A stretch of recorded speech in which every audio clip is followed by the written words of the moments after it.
The Canvas Series, Episode 8.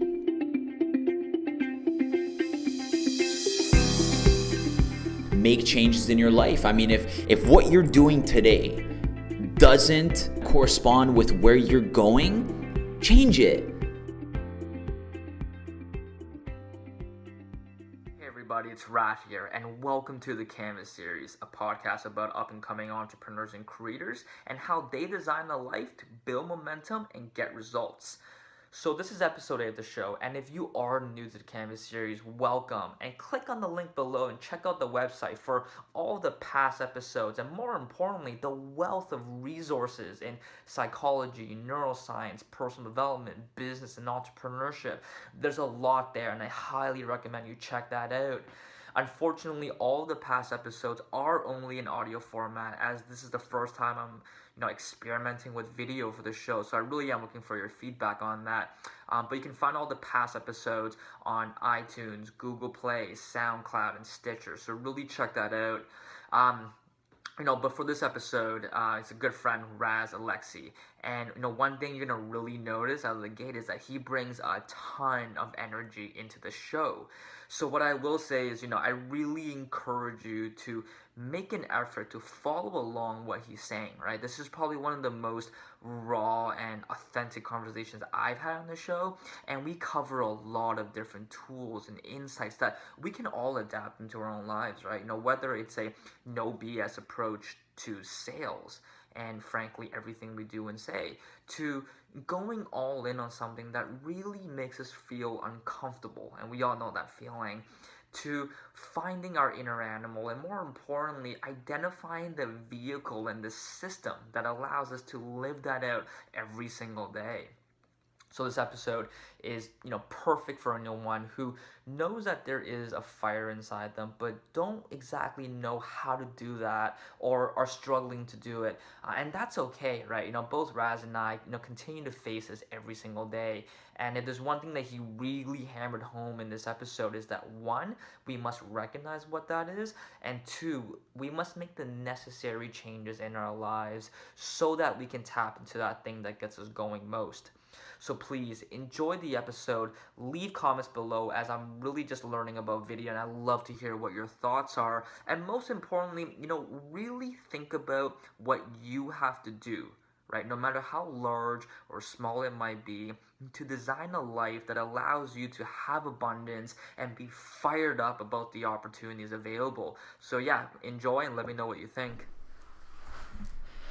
All right, Razvan, welcome to the Canvas Series, man. Thank you so much for joining us today. Dude, thanks for having me. I'm excited. Yeah, I'm fired up based on our conversation. So let's see how this unfolds. So for starters, why don't you share a bit of your story about how you got here and what you're currently up to right now? How I got here? Well, we went for a quick bite to eat. That's how it all started. And we just got talking, man. We just got talking about life, talking about, where we're headed, what we're doing and all that stuff. And I was like, I was fired up to when you were like, hey man, why don't you jump on the podcast? And I was like, well, nobody's asked me to be on a podcast before. Like, what do I talk about, right? So, story-wise, man, I mean, how far do you want me to go back? You want me to go? I'd say when you were in construction for a bit, and then how construction led into finance, and then everything you're doing right now. Oh man, all right, okay. So, I mean, we all came from the generation of, go to school, get a good job, right? Go to school, get good grades, get a good job, and then you're going to have your dream life, dream pension, all that. You're going to have, you're going to get a corporate car, this and that, right? And, I kind of sold out to that because of, especially my upbringing. I was, both my parents went to university and all that, so obviously it was like, okay, you need to go and do whatever you do, kind of just get 2 letters, beside your name. And so I did that. Now, did I live the university lifestyle a little more than I did the grade lifestyle? Absolutely, right? But, there's pros and cons to everything, right? So I did that. I kind of, screwed around a little bit, had my fun, and I kind of use that more as, let me find let me find what I'm all about as a person when I'm on my own, right? When I'm just doing things, not really flying by the seat of my pants per se, but just kind of out there, right? So I use university, and that's why I still highly recommend it. Would I recommend it from a career standpoint, for a general career? Maybe not. Obviously specialized. Like if you want to, be a doctor, then absolutely you still need it, right? Lawyer, same thing, right? But from a lifestyle point of view and really finding yourself as a person, highly recommend it. So I did that. In the summers, just like every other university kid, shit, man, we need to make money, right? So what do? I wasn't really about, kind of let me find a place, sit in an office, do all that. Ironically, where I am now, but it's not really too much office, right? It's more field work, which is good. And so I got a hookup through my dad, and he was like, listen, man, this guy's hiring, why don't you go, and it'll be good for you, you'll be outside, right? And so I started off with landscaping, and then I went into doing maintenance on condos downtown. So I was doing that for a little bit. It was an hour and 45-minute drive one way every single day. So 3 hours of my life were just spent on the road. But it was good, right? What's there to complain about, right? You're outside, you're working, you're tanned, you're looking good, right? You're feeling good, right? Yeah, you get home a little dirty, shower up, and you're good. So I did that. And then all of a sudden I finished off university, cranked it in my fourth year when I actually got to a point where I was working more one-on-one, with my professors, right? Because for me, it's like if you put me in a crowd of 1,000, I couldn't be bothered listening to somebody sitting there lecturing me about some topic that I really don't really give a shit about, right? So that for me was really important in fourth year, was the fact that I got to work with the professor one-on-one. And it was really cool because she's one of I think the top thought leaders on John Locke's kind of theory of government, which was really cool because I got to see an insight into society and all that stuff, and we did a thesis and we wrote just like a 35-page animal, and it was good, right? So that for me kind of set a foundation of, man, what am I interested in, right? I'm interested in the masses. I'm interested in how people are wired and how people work and what people think and all that. So I bless my stars that I have a philosophy background behind me, and it helps me every single day, right? Mind you, people don't believe it because they're like, well, you got your BA, man, like get your master's, get your PhD, like be a teacher and all that. And you know what? I kind of am a teacher, but in a different way, right? So I did that. Graduated, and then I just kind of rolled with the punches, right? I'm like, what am I good at? Well, right now I'm really good at construction, right? So I started doing that full time, and kind of graduated myself up the laborer ladder, and got to be in a position where it's like, yeah, you run a couple sites, get a little bit of responsibility. I was the cycle that you would see on the Bobcat doing like donuts when it's wet outside, you know what I mean? But then we did like crazy stuff, man, like installing 500-pound precast steps, right? And you're trying to balance this Bobcat off a sidewalk and like on a 16-foot like steel beam at the end of it, and you have the clamp and the stone and everything. You try to plop it down right into place without taking off your coworker's chiblets. So that was fun, right? That was more like my video game side coming out, right? It's just you get two sticks and you just gotta let it rip, right? Did that. And then I got an opportunity to get partnered up with an electrician. And this was when I got my first real taste of entrepreneurship. Because ever since I was a little kid, I didn't have, maybe lawyer a little bit when I got into university, and lawyer sounded sexy as hell, you know what I mean? Like doctor, lawyer, like these are just like key, they're key people in society that people kind of look up to, right? And so I did that. I wanted to do that until I actually had conversations with lawyers, and I'm like, well, what's your life like? And they're like, what life, dude? It's like, it's me and my firm, that's it. I'm like, well, what do you mean that's it? Don't you guys make, just stupid amounts of money and all that stuff? And they're like, yeah, you're not really able to live the lifestyle until you're a bit older, right? And you maybe grow your firm and you have other lawyers working within your firm. Then you can kind of take a step back and really live that lavish life a little bit. So that kind of like wigged me out, because ever since I was small, I knew I wanted to do something where I kind of relied more on myself than other people. I've always wanted to work in a team of people, but more like, hey man, I've always kind of had an entrepreneurial spirit without even really knowing it. You know what I mean? And so I got an opportunity to work with an electrician who had, an insurance hookup, right? So, when somebody drives their car into a light post, right? So it's not like the prettiest thing to look at, right? But obviously that needs to be repaired. So the electricians would go, they would make sure everything's, dead, grounded out. They would remove all the wiring, and I would go in there and I would do the concrete foundations. And I mean, it was great money. It was $1,500 I was charging per 4-foot foundation, which would take me maybe 6, 7, 8 hours. And I would generally do them myself. But the problem is it's like you're done after one of those, dude. Because it's 8 hours slaving away, chipping concrete, taking concrete out, digging this, that, right? So it was very labor intensive. And what I want you to bring me back to this, because I'll say it now, but I want you to kind of make a note and bring me back to it. I had no problem pushing my body physically. No problem. Where I had my biggest problem, and still the one that I think people have the biggest problem, is pushing their mind. Pushing that mental game to a point where you get it to be the caliber of a champion, right? So yeah, physically it was good, but mentally I was exhausted, and then I kept doing it, right? But then I was slowly starting to hate it. Like I was slowly starting to be like, oh man, like this is not what I kind of envisioned.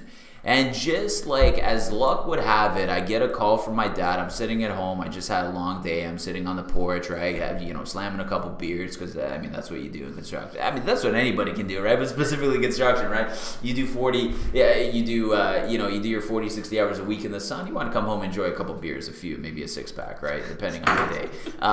So I'm sitting at home. My dad calls me. He's like, listen, man, get a few beers ready. He's like, I got something great. And I'm like, what is it? And he's like, well, I got you a job. I'm like, dude, got me a job. I'm already busting ass 60 hours a week. Like, when am I gonna do anything else, right? And so I'll never forget it. My dad literally comes back and he breaks apart the whole, the company, what we do, all that stuff. Like, he sat down with one of the VPs in the firm, and the VP was like, dude, if your kid wants to learn this, then I have no problem taking him under my wing, right? And that was kind of my first mentor. Now, obviously, I'm at a different office, different branch, different mentorship, and all that. But in the beginning, I thought I was gonna go and drive this guy around and bring in coffees and kind of you just shadow him. And then they gave me the opportunity. They're like, dude, no, you're not just gonna shadow people, you're gonna learn. Because what's the only way you're gonna learn? You can literally look at something theoretical for hours on end. Think about studying in school, right? Like, you sit there and you slam your head against a book. Do you learn it? No, you learn it by doing it. You learn it by, taking the motions and kind of getting deep into something. That's the only way you learn it. And so slowly started, a couple appointments here, a couple appointments there, getting trained up, right? Learning what I needed to learn. The finance skills, anybody can learn. It's not hard to understand what this general, industry is like, and what excites me about it is that it's wide friggin' open. Yeah. It is literally wide open, and nobody understands how to get into it, because there's no company that, I don't care if you're a big, insurance company, if you're a big, institution, bank, credit. No company is literally going out there and being like, this is how you get involved in financial services. Because it was funny. When you look at the financial services landscape, and I always say this, and I really don't like it's not meant to offend anybody. It's just literally telling an objective truth. The majority of it is pale, stale, and male. When you really look at it, and it's mind blowing, because we get invited by all these different fund companies and all that to go to their road shows and events and all this stuff, and that's all you see, right? Meanwhile, on our end, we are attracting the younger generation. We are attracting, talk about powerhouse women. Like, the majority of our company is women.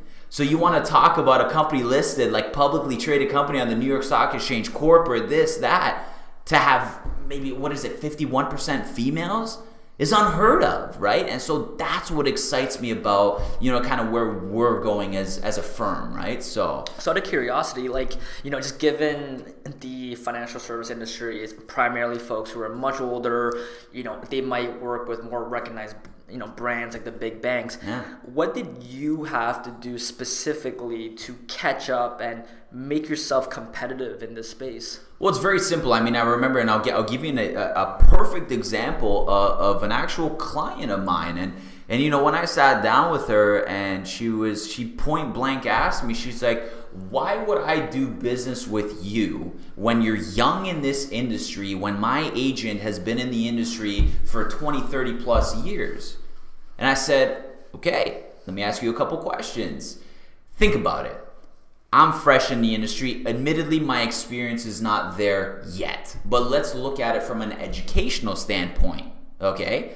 When do you think your agent got first license in the industry? And I made her kind of repeat it back to me. Well, probably like 20, 30 years ago. I'm like, great. Do you think the world has changed in the past 20 or 30 years, at least a little bit? And she was like, well, absolutely. General society, everything has changed, right? Technology especially.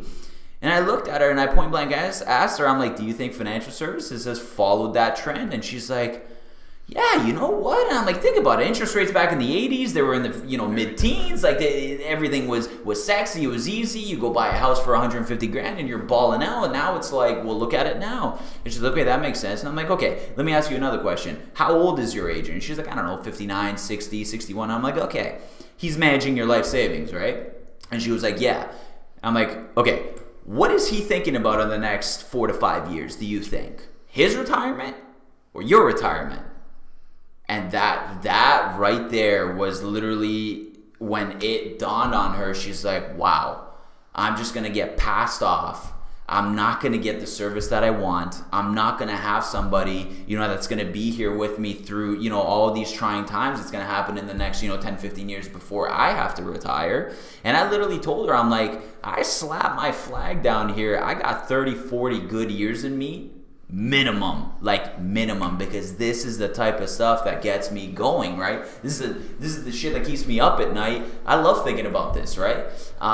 So that, and what I did to catch up, I did a lot of research on different companies and different systems, right? Because the company that, I originally joined, right, like Primerica Financial Services, in the beginning when I joined it, everybody was, kind of like hemming and hawing. They're like, oh man, why don't you go to a bank? Why don't you go to another brokerage, this and that? Like, I knew somebody that, kind of tried it and didn't really, have success in it. And then, that kind of dissuaded me a little bit, but then I'm like, okay, let me do my own research, did my own research, looked up all the fundamentals of the company, right, financial reports, all that.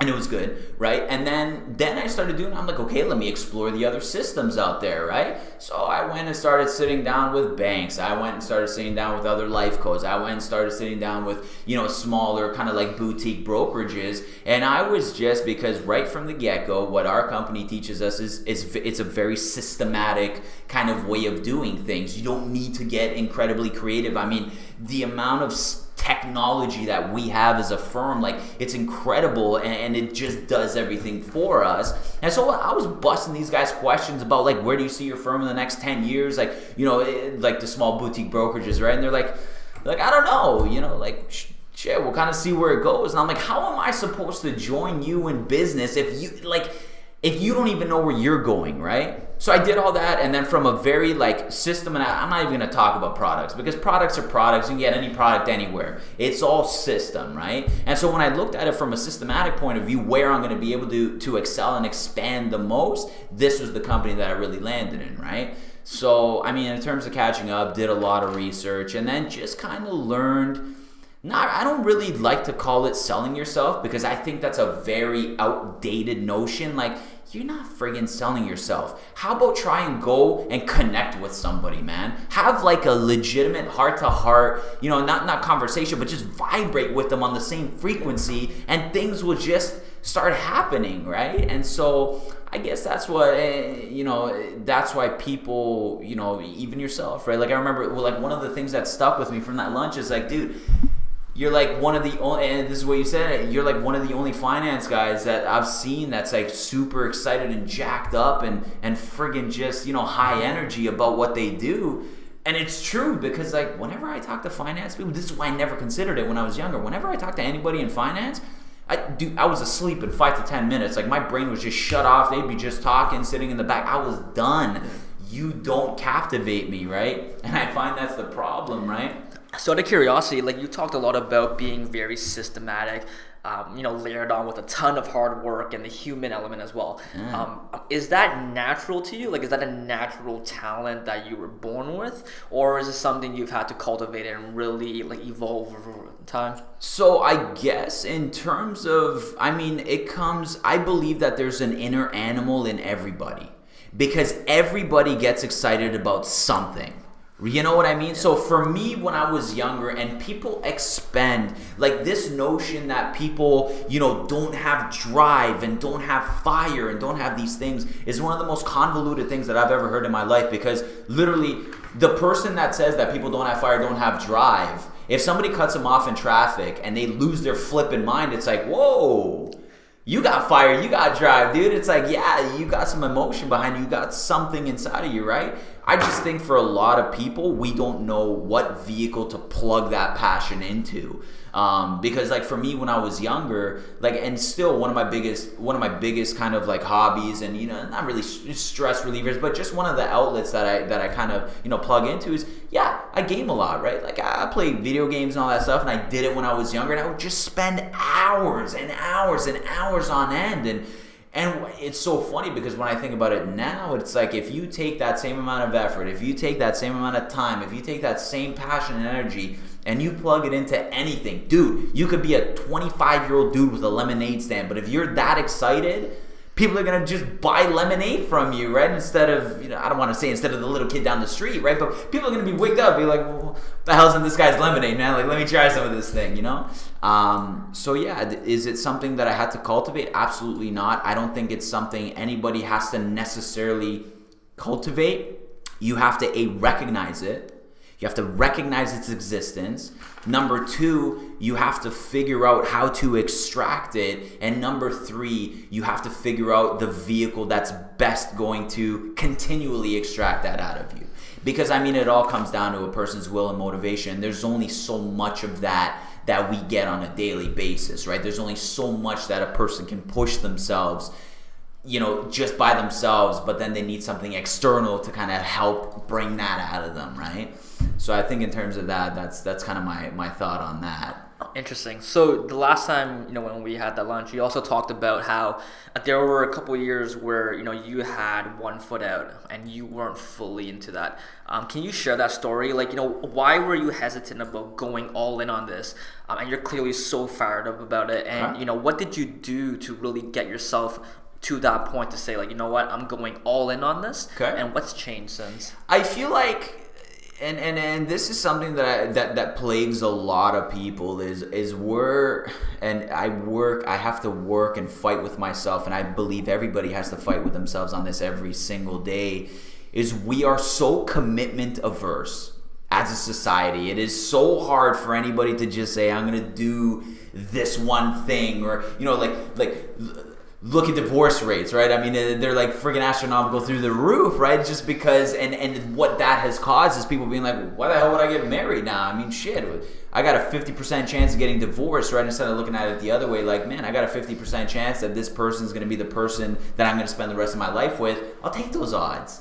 You know what I mean? So I feel like that. And for me, it's because I always kind of had other options, right? So for me, when I got started in this, again, it was not something that came natural to me. Connecting with people, I am the most introverted person you'll ever meet. If anybody listening to this can relate me back, to high school days, man, when we were at a party, it took me a little while to unwind and to get going. I was never the friggin' life of the party, or I was never the person that can kind of like blend myself into any different kind of demographic. I did inadvertently, not knowing it, but really recognizing that consciously, I could never do it, right? And so for me, I had to, it's a certain skill set that you have to kind of acquire in order to be able to recognize what somebody's, main outlet is that you can plug into, right? Because not everybody's the same way. It's like taking a square peg and trying to shove it in a circular hole. Like, you can sit there and bang that thing out there as hard as you want. It'll never fit, right?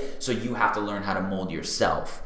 Learning how to mold myself mentally, emotionally, and all that. Like physically, like I said, I had no problem. Like you give me a big ass rock to pick up, I'll figure out a way to pick it up. Mm-hmm. but give me a mental challenge, and that's where I was stumped, right? And it's not something that you can just change overnight. Like, it's not just like, all right, I'm gonna wake up, I'm gonna be an amazing friggin' connector. No, man, it's something you gotta try. You gotta, you gotta go out there. You gotta talk to people. You gotta, and for me, that was the most uncomfortable thing that you could ever make me do, and it still is. I mean, don't get me wrong. Every time I go on an appointment with somebody that I get referred to, or that even if I do know them, I still get a little nervous. But then I'm just like, dude, like, what the hell's the worst thing that can happen, right? I mean, it's so funny because we talk about it, in our business. What's the worst thing that somebody can say to you? It's like, I'm good right now. Maybe in 6 months. Like, give me a shot in 6 months and we'll see what happens. Well, look at a firefighter, or look at like a police officer. What's the worst thing on the job for some of those heroes? Man, it's like your life's on the line, right? And so for me, it took a lot of, kind of mental effort to wrap my head around that this is not a 1 or 2 or 3 or 4 or 5 year play. This is a 20 plus, a 30 year, a 40 year play, right? This is a generational play. And I feel like a lot of people nowadays, they make decisions based on short-term benefit. And one thing that really comes to mind for me is, well, I mean, would you pick your spouse on a short-term benefit, or are you picking your spouse on a long-term vision? You know what I mean? Do you pick your spouse because they're easy and cheap? You know what I mean? It's like, you don't do that, right? So why are we making decisions, that affect, our lives directly, our emotional states directly, based on what I can get out of this short term? So for me, I was stuck in that short term thinking, and that's kind of like why, I was exploring other options. And really, you want to talk about going all in, it didn't really happen until maybe a year ago, when eventually I moved to one of the bigger branches of the firm. It was, third largest, in Canada, and really just my mentors, man, like, they started extracting this out of me, and I just started modeling them 100%. Because I mean, it's so funny how we take advice from people and we don't necessarily ask the question to ourselves, if I take this person's advice, okay, what will my life look like? Because if they're giving you that advice, and you take it, that is the underpinnings of every single thought pattern that they have. And your life is going to end up exactly like them. So what I decided to do is just go all in on somebody where I want my life to be exactly like them. And it's so funny. I tell them all the time, I'm like, listen, I want everything you have. I want your house. I want your car. I want your kids. I want your wife. I want this. I want that. Because, and it's funny because both myself and Liliana have that same sentiment for these people. So we just really found people that we could plug ourselves into, and that's kind of what made us go all in. I mean, I'm so fortunate that every single day I get to work with my wife. Like, I see my wife all the time, and it's one of the most beautiful things, right? Like, yeah, sure, she wants to, beat me over the head time to time, right? I mean, that's a relationship, but it's just an amazing feeling, right? And I guess when we both kind of went in on that, because she came from the institutional side, right? Like, she worked at, the bank and all that stuff, and she really kind of saw the dirtier side of things, the let's push product, let's hit quotas, let's do this, let's do that. And this is all the type of stuff that I was explaining to people that is happening, and to have her by my side as that credibility factor is absolutely massive. So I guess to kind of bring it back, 1 foot out the door is just something that I believe everybody needs to fight today. I mean, let's look at the dating scene. You got friggin' 20, 30, 40, 50 matches on Tinder. Are you really going to you're going to think so many times before pulling the trigger on one that that you can generally see yourself building a life with, or just, having a good time with, because you're like, wait, what if there's one better? You know what I mean? And I feel like that just cripples us, because I forget who said it, but we have a certain amount of decisions that we can make on a daily basis. Yep. And there's like a quota for that. Like, you only get X amount. So if first thing in the morning you're waking up and you're checking social media, you're checking this, you're checking that, you're looking at the news, you're deciding what to wear. I mean, isn't that why, Mark Zuckerberg and Bill Gates and Steve Jobs always wore the same thing every single day? Because they're like, dude, that is one decision that I can use, for my business, instead of like, what am I going to wear today? Shit, like, who cares, man? Black tank or black turtleneck and jeans, and just let it ride, right? So I feel like it's something that everybody kind of just has a challenge with. And for me, it was, man, what if this doesn't work out? Right? What if I don't, get to where I want to get? What if I'm wasting my time? And I feel like that was a very kind of naive way to look at things, because I was looking at the wrong side of things. I was looking at it from a wrong perspective. It's, well, what if this turns out to be the thing that gives me everything that I want in life? And after just asking myself that over and over and over and over, slowly my mind just kind of started leaving things in the past where they belong, right? I mean, there's a reason why your windshield is hundreds of times bigger than your rear view mirror, because when you're driving forward, you need a big ass window to look out of, right? Like, yeah, you still check your rearview mirror from time to time to make sure that you're kind of within a good space on the road, but man, you're looking forward the entire time.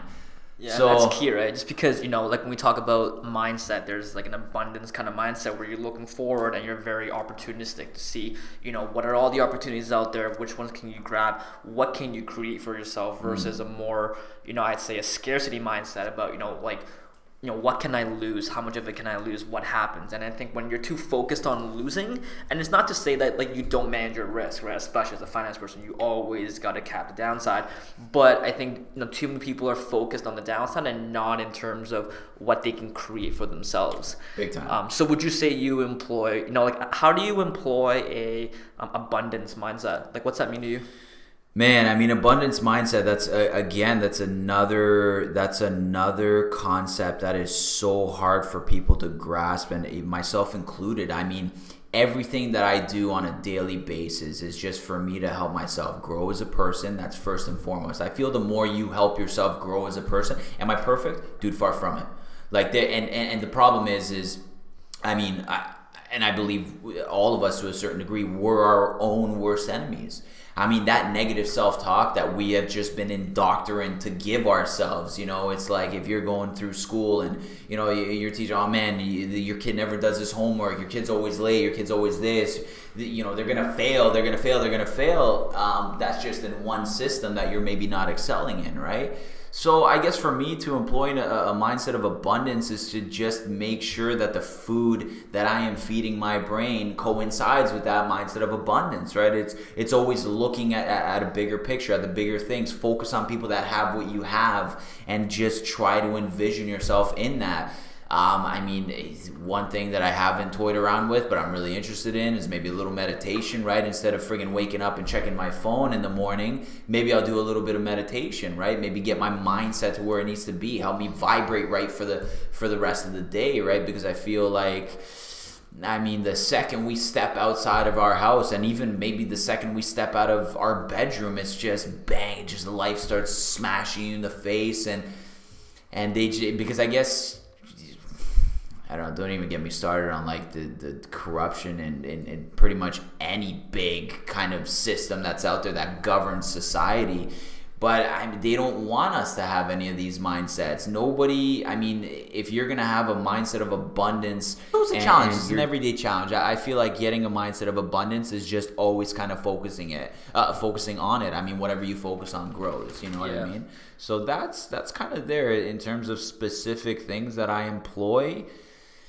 I don't know, man. I mean, I kind of take it from my career because that's what really like fires me up. I look at, let's talk about a mindset of abundance. Let's talk about, generational wealth transfer that's about to happen from the baby boomers down to, our parents' generation. This is going to be one of the biggest wealth transfers ever. So why am I still here and why am I doing this and why am I fired up is because, I mean, where else are you going to position yourself? You got to play the numbers, right? So you got to play your odds, play the best chances to win. And this is it. This is what I see. So what kind of keeps me in that mindset of abundance is, hey man, if it doesn't happen today, it'll happen tomorrow. If it doesn't happen tomorrow, it'll happen the next day, and so on and so forth, because you never know what's going to happen, right? Like, I don't know if I'm going to walk out of here and I'm going to stumble into somebody, and then that could be, somebody that could, essentially change my life, and I could help change theirs as well, So that's pretty much the way I do it. Interesting. So, what about in terms of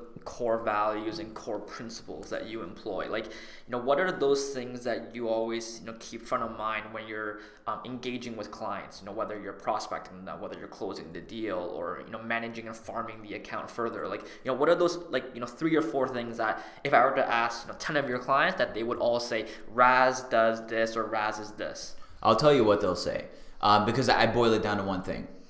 Don't bullshit people. Done. I feel like that principle alone, if you are true and honest to what you're going to do and what you're there to do, just don't bullshit people. And just be straight up with people. I mean, anybody that, I've sat down with or has become my client or any of that, you can ask them, go and ask them, hey, how fired up does Raz get about, what he does? And it doesn't matter if you're a friggin' 3 to 5 million net worth person or you're a $3 to $5 net worth person. You know what I mean? It doesn't matter. I treat you the same. Because for me, again, it's planting seeds, mindset of abundance. Again, something that I, always kind of plug myself into. Maybe I start you off as a small client and you're just saving $25 a month. But guess what? You're going to know people in the future, like your grandparents might sell a house, your parents might sell a house, there might be inheritances, there might be anything that can happen, right? And it happened to us recently where we were sitting down with a client, we went and reviewed their statements, they got kick-ass killer returns, right? Obviously, it wasn't really hard to do in the past few years, right? And they, all of a sudden, they were like, listen, this amount of money is going to come to us in the next few years, right? And it was a 7-figure number. Did I start them off with millions upon millions of dollars invested? Absolutely not. It started off with something small, something as important to a person as this is my kid's education. And when I slammed it out of the park for them, they're like, all right, shit, you passed the test. Everybody tests you, right? So I feel like number one is don't bullshit and just tell it how it is. Every time I sit down with people, do I show them the possibilities of what you can get and what you can earn? Absolutely. Even when somebody joins me in business, right? Because, we're in that expansion stage right now. We are looking to, further ourselves as kind of, junior brokers and get to a point where we'll run an office one day. Even people that I'm training and developing now, it's, I'll show you what you can get, in terms of whether you make a sale and you make X amount of dollars, right? I'll show you that, but I'll also tell you that, hey, you need to plug some work into this, right? You need to kind of be realistic. And I fucking hate that word realistic, be realistic, because it's such a contradiction, because we shouldn't be realistic. We should always be striving for next level, things, but I feel like be realistic with just the effort and the amount of resiliency and consistency that it takes. And again, I feel everybody is kind of guilty of not being as consistent, not being as persistent, not doing that. But what kind of helps you overcome that is if you're really passionate about what you do, people don't really care about your persistency, because they see that there's something inside of you that's really making that come out. You know what I mean? So, take it back to, people's expectations of what they can earn, let's say being invested in the markets. Well, it's you can earn this much. But I tell people straight up, everybody that I'm sitting down with now, it's okay, within the next 1 to 3 years, I don't know when it's going to happen, we will have a market pullback. It'll be a pretty decent one. Will it be as big as '08? Probably not, because that was a maybe 1 in 80 1 year event.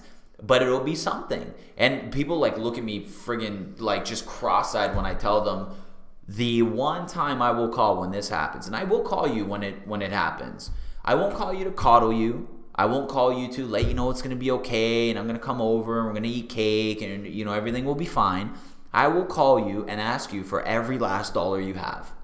Everything I am going to need when things are looking at their worst. Because what did the top, not even 1%, what did the top 0.05% do when that huge ass market correction happened in '08? They went all in. Right? And you look at what's happened since, we've literally had one of the most incredible markets for returns ever since then. You know what I mean? So that's kind of, principles. It's just don't just be real with people. Don't bullshit people, right? If somebody asks me a question that I don't know, I don't sit there and try to salesperson my way out of it, because I feel like a person can smell a liar, a mile away, right? So, and that's key, right? And like I think a big part of that is really playing to the human element that you alluded to earlier. Like, treat someone like another human being versus just another transaction where you need to sell them a product to meet a quota. So I'm curious, like, how has your education in philosophy and like your studyings right now in personal development psychology helped you develop that aspect of playing the human side of things, like when you sell? You see, the funny part is it didn't necessarily help me on the client side of things. It helped me, like, like the philosophical background, like whatever it may be. Did I go heavy deep into it? No, I picked, kind of things that kind of appeal to me. It helps me feed the mind, just based on if I'm reading, like a good book or something, right? It helps me kind of identify the key things within that book that, kind of jump out at me, whether it's something that I agree with or I'm in full, like in a full contradictory stance with. It'll still jump out at me, and it kind of helps me work my mind around these things. And things that I completely, maybe when I was, a little earlier in the business, like things that I just believed not to be true, and things that I was very resilient in, and then, something comes along your plate and it's like it completely changes your view about that one thing. I feel like you need a lot of mental elasticity to do anything in life, right? To be able to have your mind veer off certain trains of thought, I think it's very important, right? So I guess that's kind of how it's helped me on the human front, dude. For me, if you're not excited about what you do, it doesn't matter. You could have the flippin' cure for cancer, and if you're not excited about it, nobody will believe you have it, right? So I feel you could have the best product in the world, and if you are not bouncing off the walls, jacked up and fired up about it, nobody will ever give a shit. Nobody will even ever give you a second look, right? You got to jump out at people, right? You got to people got to feel that energy. Like, I remember so many people that I sit down with, they're like, dude, like, I think you get a little too excited.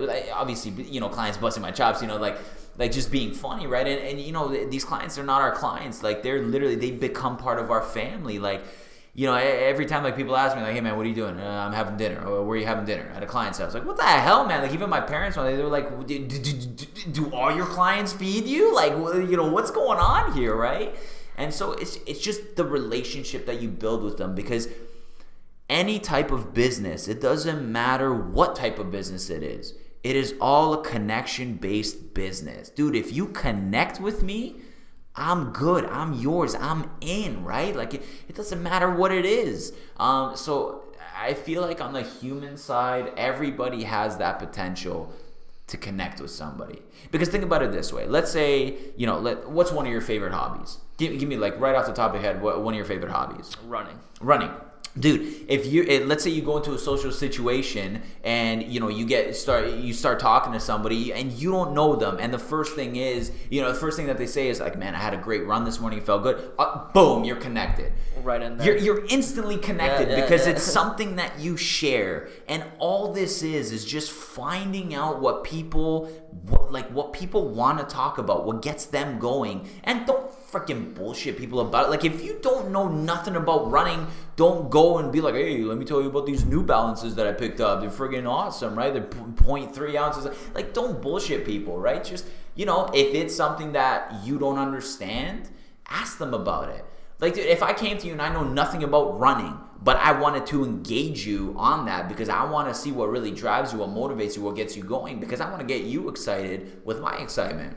Because if people get excited about something, boom, they're instantly friends, right? You instantly have that with them. So if I don't know nothing about running, well, it's like, okay, explain to me what you do. Like, explain to me how it's helped you, how it's shaped you, why do you keep doing it? Like, why do you take cold showers in the morning? You know what I mean? Yeah. So it's that. And it's just all about just be genuinely interested in people, in their thoughts, in their actions, in their relationships. Like, that's all it comes down to. And that's something that it took me a very long time to learn. And I'm still learning it. Every single day, it's a learning process because you're never going to meet the same type of person. You're always going to have to kind of learn how to blend in like a chameleon everywhere you go. Like, I'll take this example. I went to a friend's house last night, and it was literally a party of people that I never met in my entire life. I knew nobody. By the end of it, everybody knew who I was. Every single person. When I left, everybody came. You know, like when you leave a big party and like there's 20, 30 people there and like people don't even notice that you're gone. Yeah. I literally went up and they saw my jacket on. Everybody was like, oh, you're leaving? Right? That's not because, that's simply because I learned how to just blend in. And I genuinely was interested in every single one of those people there because they were all great people. Right? Like, if I don't connect with you, you know what I mean? And you strike me as a person that's a shyster, you're a sketchy person. Like, I don't want nothing to do with you. I will evaporate you out of my mind and my existence so fast because I don't have any mental energy that I want to waste on you. Like, I don't want to, you know what I mean? Now, again, it's all perception, right? Because somebody might come across, it's not like if somebody's, a little spicy off the get-go, I just completely write them off. It's like, well, maybe this person is spicy for a specific reason. You know what I mean? But there's a very small percentage of people out there, and I'm sure we all know people that just aren't in it to make any sort of positive impact in society. You know what I mean? They just don't want to bring any value, and it's unfortunate, but I like to hang around with people that generally do, right? And it doesn't matter what you're doing. You can be a construction worker, you can be like a guy I met last night, he's in school for civil engineering, and like, I know nothing about civil engineering. And the funny part is I have 2 civil engineers in my family, like my dad and my grandfather, right? And I know nothing about civil engineering. Like, don't friggin' ask me like how to use the slide ruler or how to friggin' come up with the formula on what good concrete is like. But it's like, dude, I got so fired up talking to this guy because he was fired up about it. You know what I mean? And so I was just asking him questions, right? How school, this, that, blah, blah, blah. And we were sitting there, we were laughing. I'm like, okay, compare yourself. Because I asked him, one of the first questions I asked is, are you doing a co-op? And he's like, yeah, absolutely. And I'm like, okay, tell it to me straight, bro.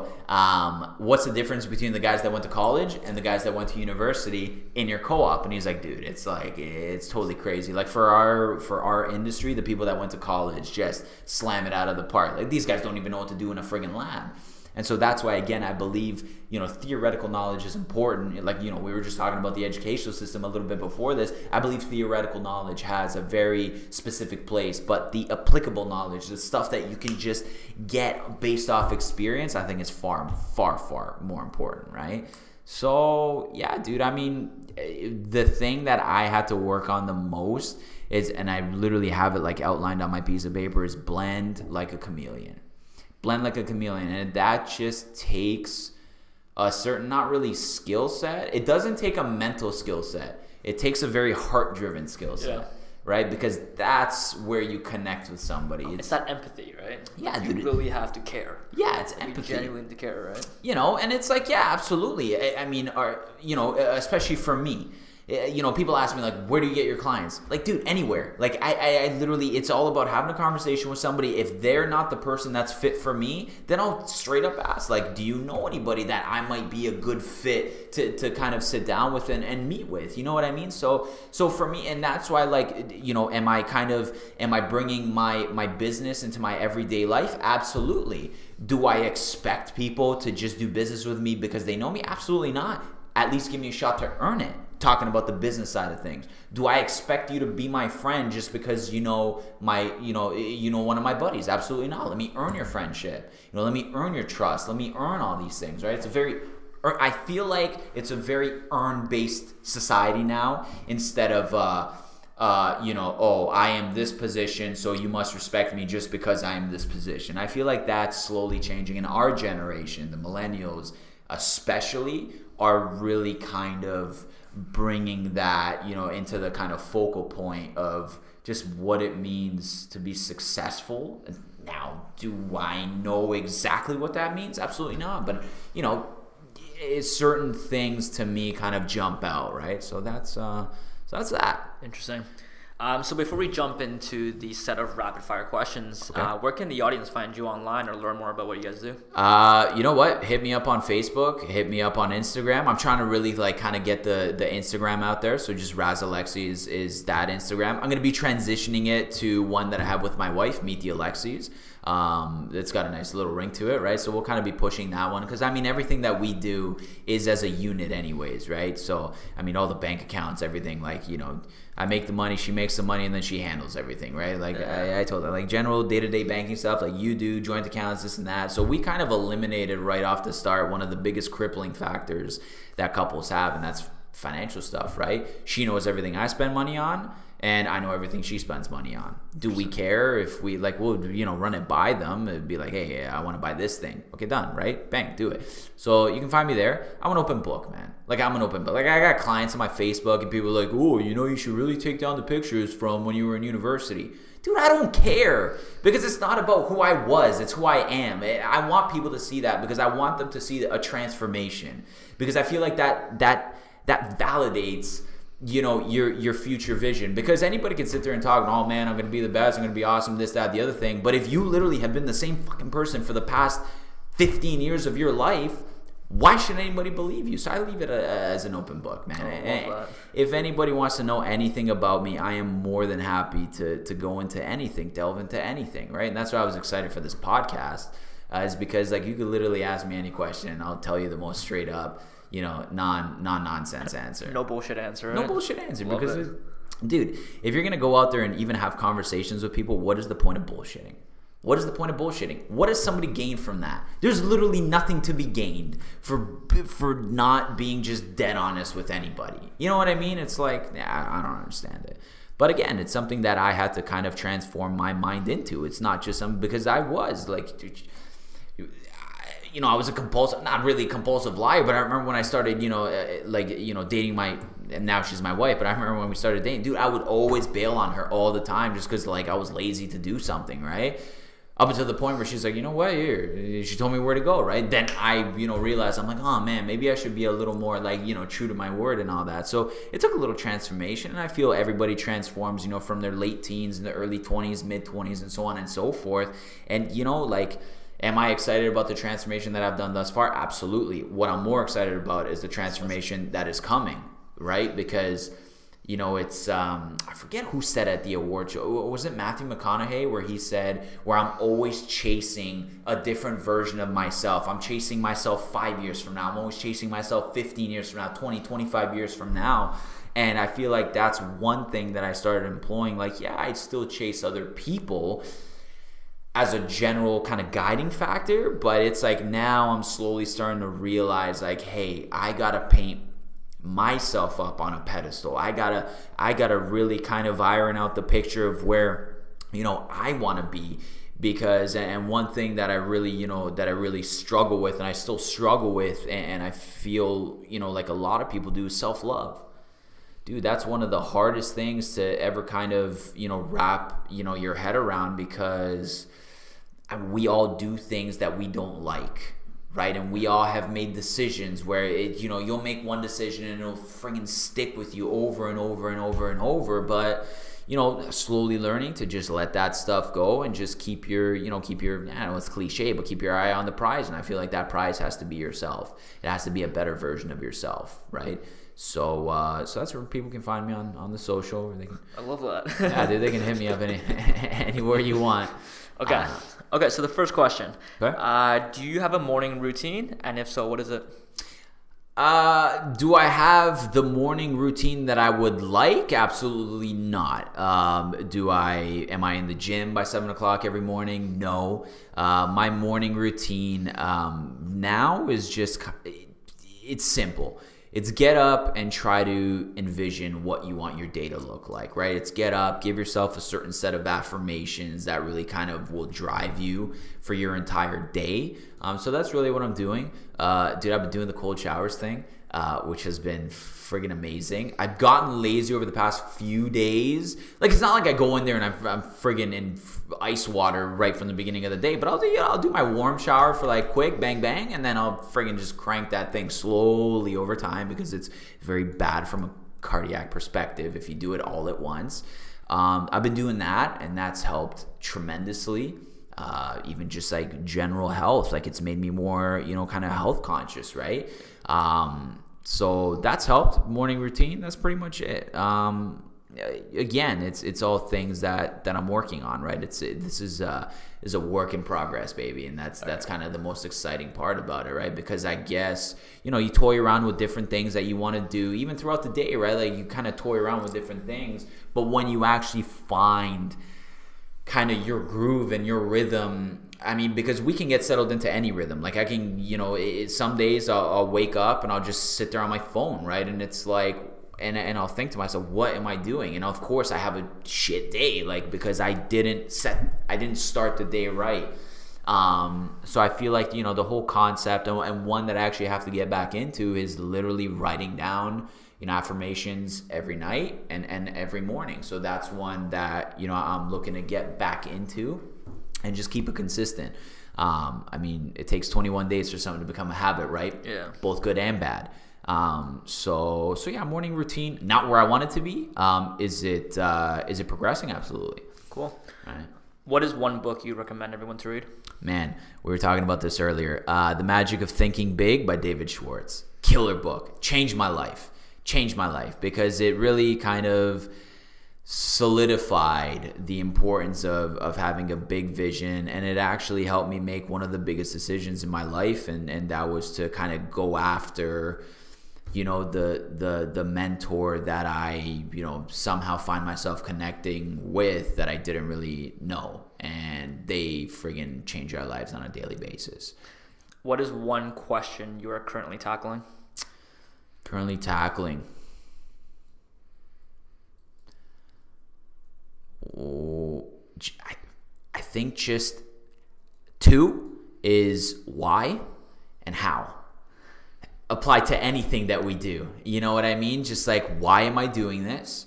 And I feel like you should be asking yourself kind of empowering questions, right? Like, why, I don't know, like, why am I going to do the things today that I don't want to do? You know what I mean? And I feel like that answer should be, well, because it's going to help you grow and all that. How can I better myself? How can I get myself, into a better mindset, into a better, physical, state? How can I just move myself forward? Because we regress every single day, dude. Like sitting down and busting Netflix for 3 hours, that's regression. That's regression, right? But we all do it. So it's like, what can I do on a daily basis to kind of just push myself forward, right? Lots of questions. My whole life is just all about questions. I question everything. You know what I mean? So one big question, I would say pretty much the, why? Why am I doing what I'm doing? And how am I bettering myself? I feel like those are two kind of semi-important ones. You know what I mean? Yeah, that's important. That's really important. What's that? That's really important, right? Like, just whether it's consulting or my personal life, like much like you, I approach everything with why is this? And like I try to be as intentional and as deliberate as possible, but then the how, like the strategy, the process. And it's not always rigid, but you just have to be aware of how you're executing. Dude, otherwise you don't execute. Absolutely, right? I mean, it's like a financial plan, and I tell people, right, when I sit down and I'll make them a friggin' 20 to 30 page bespoke, financial plan. It's like, dude, I can sit here and you can tell me all your dreams, all you want, your every single kind of thing that you want your life to look like, and I can give you the plan that'll do it. No doubt about it. Like it can get done, right? But it's all about the action that you're gonna have to take on that. Like I can show somebody, how to get out of debt in half the time. Right? We have algorithms built into everything that we do. It's there, right? So, but again, I tell people, it's like, listen, like I can give you this, but without your action on it, it's worthless. Yeah. It's literally worthless unless we act on it. It's like a workout plan. Oh man, I'm going to get in shape. I'm going to make a workout plan. You make your workout plan, bang, bang, bang, this and that. If you're going to sit there and stare at your workout plan in bed with Doritos and salsa, every single day, you're not going to get in shape, right? Even buying the damn membership to the gym. You got to get there and do it, right? So it's the same thing with, with kind of what I do on the client side and even on the business side, right? I mean, especially whether my coach is talking to me or I'm helping coach somebody else. It's like, okay, you got all these things that you got to do, and this is going to give you your success. And you literally write down step by step, point by point, what's going to give you your success that day. If you don't fucking do it, it's worthless. Like, it's literally worthless, right? So yeah, that's cool. A little bit on that, man. What is your preferred way to relax and recharge? Honestly, for me, preferred, I got many ways. Even when I sit down with somebody and I'm able to do what I love and I'm able to kind of expose what's going on out there and just doing anything that fires me up. So essentially my business, that's pretty, when I'm on an appointment, I'm like the most relaxed person ever, because I just love that. Like, it just like, and people feel like, that's when my gears are the most oiled, right? So I'm happy then. And I'm also happy just, hanging out, rocking some video games and just kind of relaxing, having my wife beside me, like she's watching her TV shows and I'll just game out. I'll do, a little bit. Cool. And that's it. Like, that's what really kind of grounds me, right? Cool. Last question. Yes, sir. So, what is one actionable piece of advice that you want everyone to implement immediately, right? So that they can design their life to build momentum towards their version of success?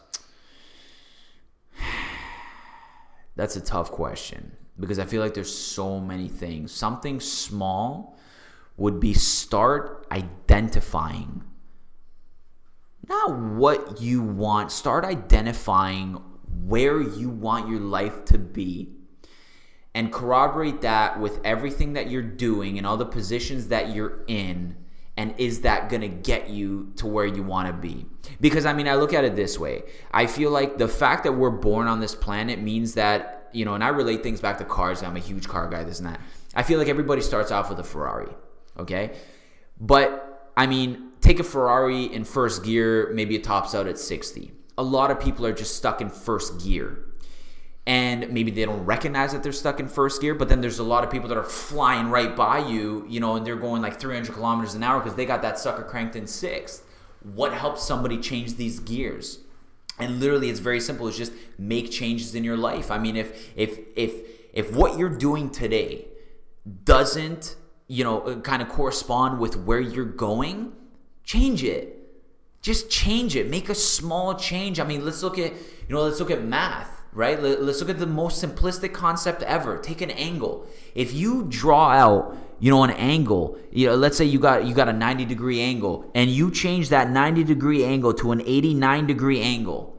That, in the short term, that's nothing, dude. That is literally nothing. That's as simple as maybe having a kale, spinach, beet, friggin' lemon smoothie in the morning, right? Like, that is not gonna change your life overnight. But let's extrapolate that over a longer period of time, and all of a sudden that little 1 degree change makes a massive difference on a long term. And I feel like these small 1 degree changes help people change the gears on their Ferrari, or their Lambo, or whatever you want, right? Whichever works. Yeah, whatever works for you. I'm not necessarily a Ferrari guy. Like, I'm just Lambo. Any cars, any car.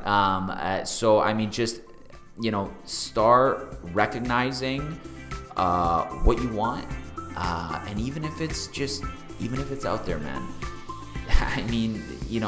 Even if it's out there, follow it. Kind of, and find a system. Plug yourself into a system that'll help you do that.